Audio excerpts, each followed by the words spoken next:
The designer bag cost more than my car payment, and my wife Tessa was holding it like a holy relic, while her entourage of fake friends nodded approvingly around the Gucci display.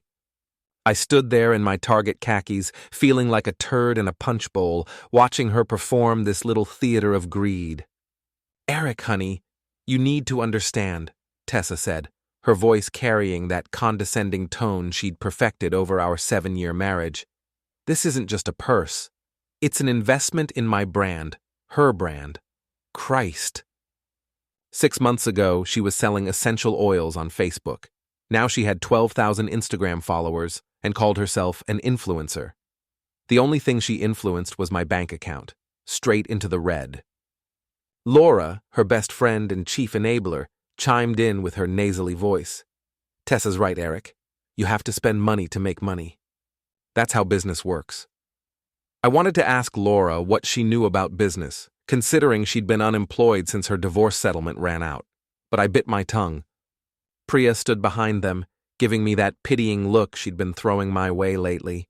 Even Maddie, usually the quiet one, was nodding along like a bobblehead. $6,000, I said, loud enough for the other shoppers to hear. "For a bag." Tessa's face flushed. "Don't you dare embarrass me, Eric." Not here. But I was already embarrassed. Had been for months. Every time she dragged me to one of these shopping expeditions, every time she made me stand there like a trained seal while she performed for her audience. "If you don't buy me that bag," she said, her voice rising to that dangerous pitch I knew too well, "we're done. I mean it this time." The mall seemed to go quiet around us. A few teenagers had stopped to watch, probably hoping for a viral moment. Mr. Swanson, the security guard, was pretending to check his phone while obviously listening in. I looked at my wife, really looked at her. The fake eyelashes, the lip fillers, the spray tan that cost more than most people's grocery budget. When had she become this person? When had I become the guy who enabled it? "Then we're done," I said. The words came out cleaner than I expected. No stutter, no hesitation, just done. Tessa's mouth fell open. Laura gasped like I'd slapped her. Priya actually took a step back. "You don't mean that," Tessa said, but her voice had lost its edge. "I do." I pulled out my wallet, removed my credit cards, and handed them to her. "Here, buy whatever you want. But when you get home, I won't be there." I walked away, leaving them standing there like mannequins in the middle of Nordstrom. If only divorce were as easy as walking out of a Gucci store, I thought. But I had a feeling it was going to get a lot more complicated. 2 hours later, I was sitting in my living room, actually enjoying the silence for the first time in months, when my phone rang. Mall security. "Mr. Danner? This is Mr. Swanson from Westfield Mall. Your wife used your emergency credit card for a purchase after you left. The one you reported as stolen 20 minutes ago." I had to smile. The emergency card I'd forgotten about, hidden in my wallet behind my driver's license. The one I'd called to cancel the moment I got to my car. Is she still there? "She's talking to the police right now. Seems there's some confusion about authorization." No confusion on my end. I never authorized any purchases today.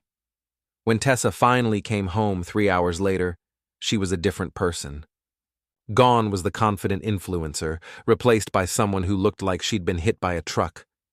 Her makeup was smeared, her designer clothes wrinkled.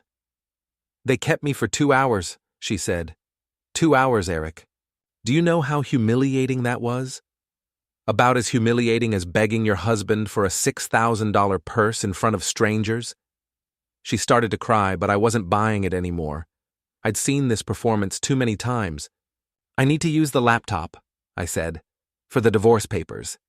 That stopped the tears real quick. "You're not serious about divorce?" "Dead serious." I opened our shared laptop, the one we'd bought together back when we actually did things together. Her email was still logged in, and I was about to close it when I saw the message preview that changed everything. "You're so much more of a man than him. Can't wait for our session tomorrow. -D." My finger hovered over the mouse. I shouldn't look.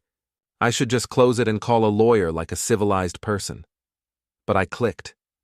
The email chain went back months. Dozens of messages between Tessa and someone named Damon Carter. The details were explicit, cruel, and devastating.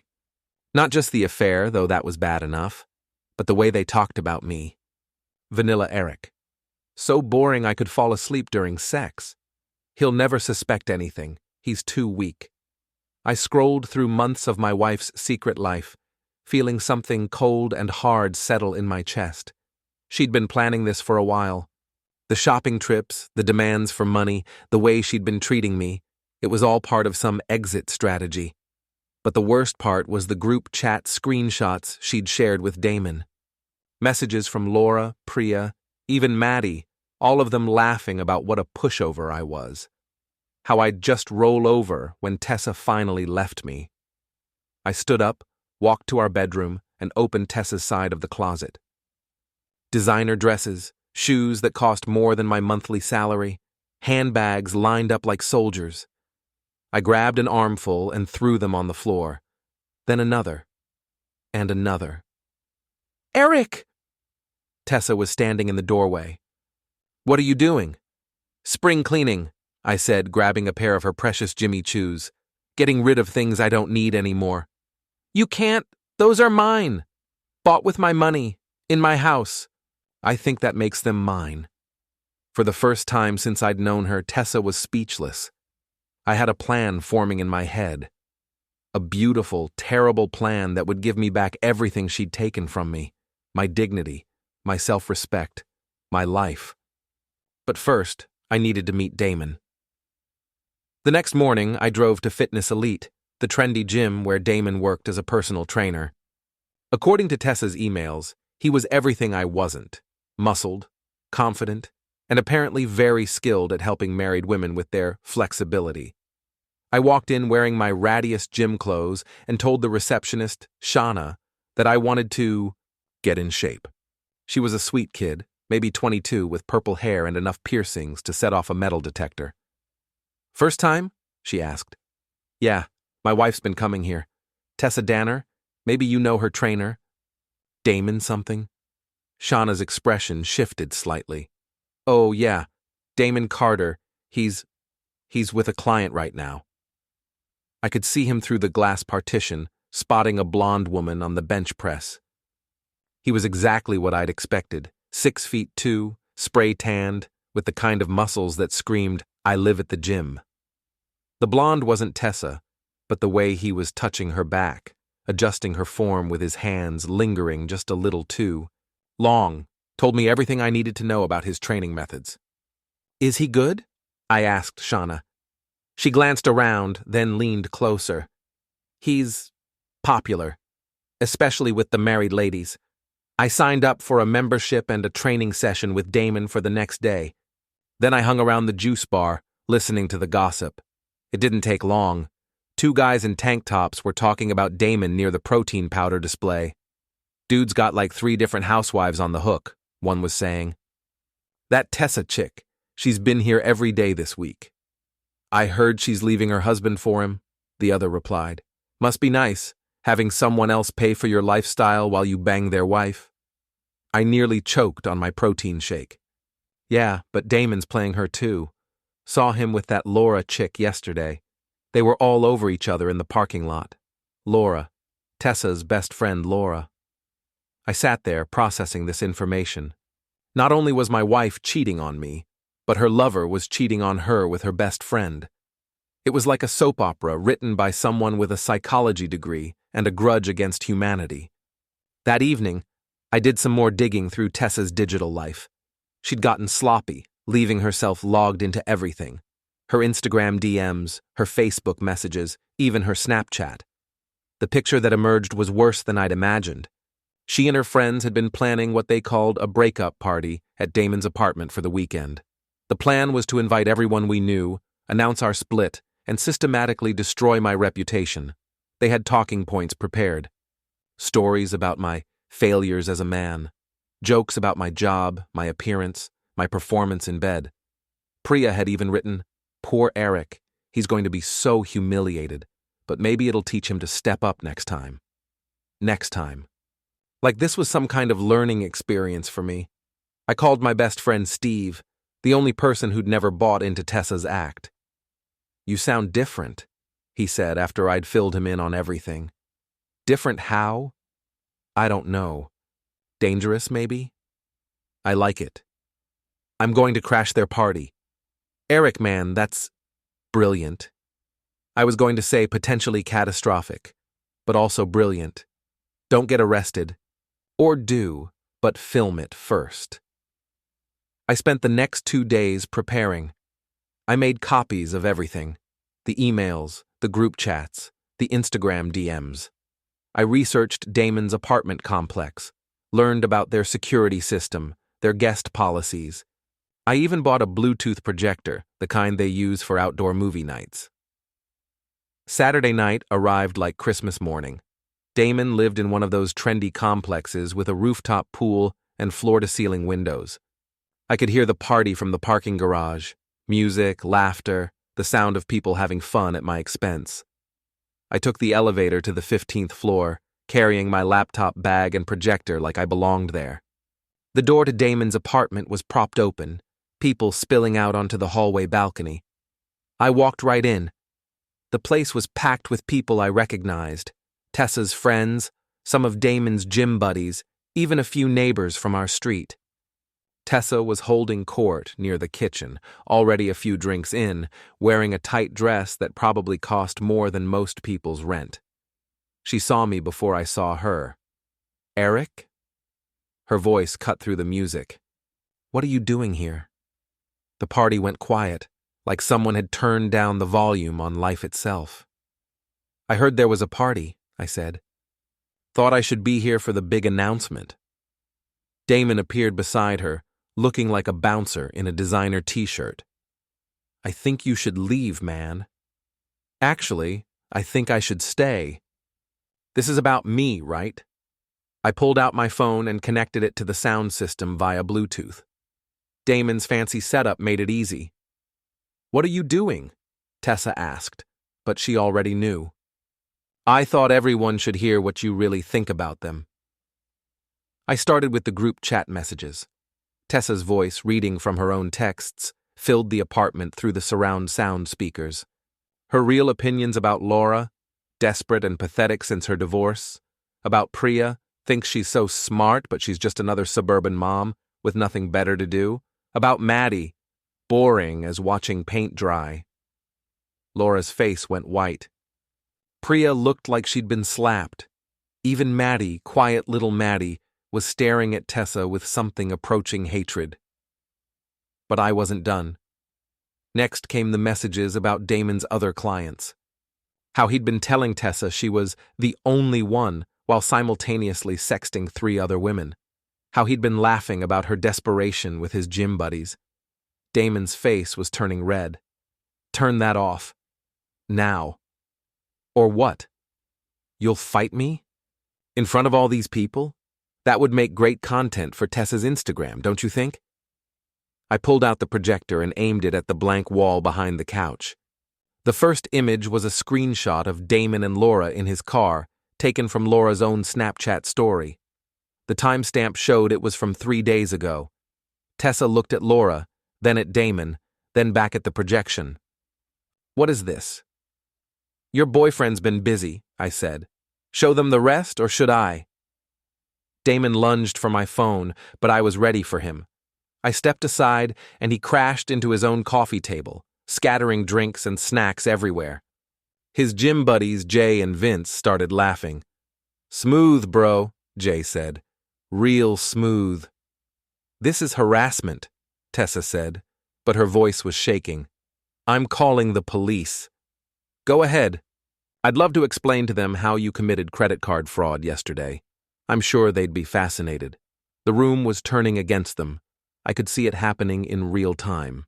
Whispered conversations, people looking at their phones, probably already posting about this on social media. I saved the best for last. "Oh, and Tessa, that breakup party you were planning? The one where you were going to humiliate me in front of everyone? I thought I'd save you the trouble. I projected the group chat where they'd planned the whole thing. Every cruel joke, every planned humiliation, every way they'd intended to destroy my reputation.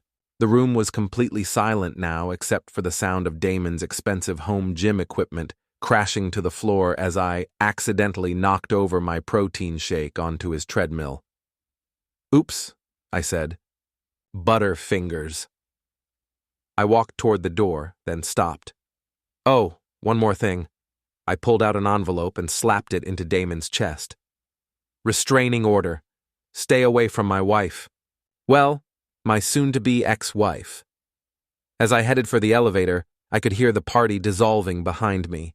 Voices raised in anger, accusations flying, friendships imploding in real time. In the parking garage, I found Damon's ridiculous lifted Jeep with the custom paint job. I pulled out my keys and carved a single word into the driver's side door. Cheater. The security cameras caught it all, but I didn't care. It was worth whatever fine I'd have to pay. My phone was buzzing with texts by the time I got home. Priya apologizing, Maddie asking if I was okay, even some people I barely knew wanting the full story. But the best message came from Shauna at the gym. "Damon's been suspended pending investigation.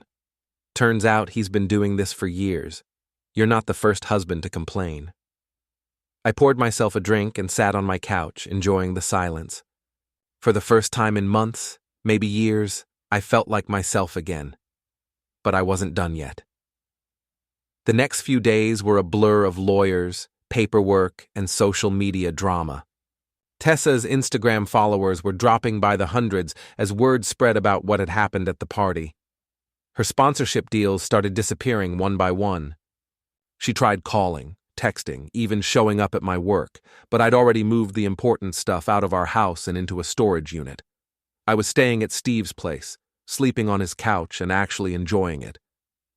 "You know she's going to try something," Steve warned me over breakfast. "She's not the type to go quietly." He was right. The call came Thursday evening. Tessa's voice was different, harder, more desperate. "We need to talk," she said. "We can talk through lawyers. I have pictures, Eric. Pictures you wouldn't want your boss to see, or your mother." My blood went cold. "What pictures?" "You know what pictures. From our anniversary trip to Vegas. The ones you begged me to take." I did know, and she was right. They weren't the kind of photos you'd want circulating at your workplace. "What do you want?" "I want you to stop this divorce nonsense. I want you to take me back, and I want you to pay for the damage you caused to Damon's car. Or everyone you know gets to see a side of Eric Danner they never knew existed." I hung up and immediately called my lawyer. Then I called Steve. "She's trying to blackmail you?" he asked. "With naked pictures?" "It's not that simple. Actually, it is. Revenge porn is illegal in this state. She sends those pictures to anyone. She's looking at felony charges." But I had a better idea. I drove to our house, my house, and parked across the street. Sure enough, Damon's Jeep was in the driveway, the word cheater still visible despite his attempts to buff it out. I called Tessa's number. "I want to make a deal," I said when she answered. "Smart man, come inside, we'll talk." "No. You come outside, both of you." I could see her through the living room window, talking to Damon. After a few minutes, they both came out onto the front porch. That's when I triggered the sprinkler system. I'd installed it myself 2 summers ago, complete with a smartphone app that let me control it remotely. The spray caught them both completely off guard, soaking them instantly. But that wasn't the best part. The best part was that half the neighborhood was outside, walking dogs or getting mail or just enjoying the evening.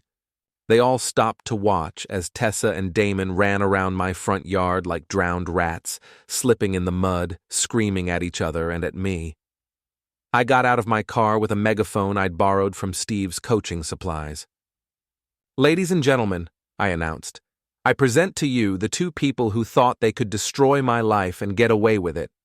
I started reading from their text messages, the really dirty ones, projecting my voice across the entire neighborhood. Mrs. Henderson from next door was recording it on her phone. The teenagers from down the street were live streaming on TikTok. Tessa tried to run back into the house, but she'd locked herself out in her panic.